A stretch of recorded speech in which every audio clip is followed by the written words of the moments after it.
இஸ்லாமிய சமூக மக்களுடன் தான் பின்னி பிணைந்திருப்பதாக தெரிவித்துள்ள முன்னாள் அமைச்சர் ஜெயக்குமார், தோல்வி பயத்தில் தான் இஸ்லாமிய மக்களுக்கு எதிரானவன் போல திமுகவினர் பரப்புரை செய்வதாக குற்றம் சாட்டியுள்ளார்.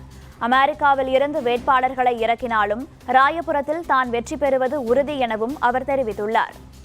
இஸ்லாமியர்கள் வாக்கு இல்லாமலேயே ராயபுரம் தொகுதியில் வெற்றி பெறுவேன் என ஜெயக்குமார் பேச்சான். இது சம்பந்தப்பட்ட யார் இதை வெளியிட்டதோ அவங்க மேல கடுமையான நடவடிக்கை நியூஸ் தமிழ் எடுக்கணும். சட்ட நடவடிக்கை. இங்க நிக்கிற திமுக கேண்டிடேட் பேஸ்புக் எடுத்து பாருங்க, இன்ஸ்டாகிராம் எடுத்து பாருங்க. சுபேர் எவ்வளவு இஸ்லாமியர் கல்யாணத்துக்கு போயிருப்பார், நான் எவ்வளவு இஸ்லாமியர் கல்யாணத்துக்கு போயிருப்பேன். அதை நான் சேலஞ்ச் பண்றேன். அவர் இஸ்லாமிய சமுதாயம் சார்ந்தவர். அவர் எத்தனை இஸ்லாமியர் கல்யாணத்துக்கு போயிருப்பாரு. நான் ஏழை எளிய மக்கள், நடுத்தர மக்கள், எல்லா தரப்பட்ட மக்களுடைய இஸ்லாமிய கல்யாணத்துக்கு நான் போயிருக்கேன். நான் சேலஞ்ச் பண்ணி சொல்றேன். என்னையும் சரி இஸ்லாமிய மக்களையும் எந்த சக்தியாலும் பிரிக்க முடியாது.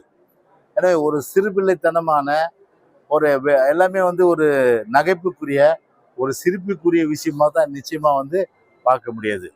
யாரை போட்டாலும் சரி, உள்ளூர் ஆளை போட்டாலும் சரி, வெளியூர் ஆளை போட்டாலும் சரி, இல்லை அமெரிக்காவிலேருந்து கொண்டு வந்தாலும் சரி, ஆப்கானிஸ்தான்லேருந்து கொண்டு வந்தாலும் சரி, இல்லை இது ஸ்ரீலங்காவிலேருந்து கொண்டு வந்தாலும் சரி, யார் இங்கே வந்தாலும் சரி, கண்டிப்பாக அதிமுக வெற்றி உறுதி செய்யப்பட்டது.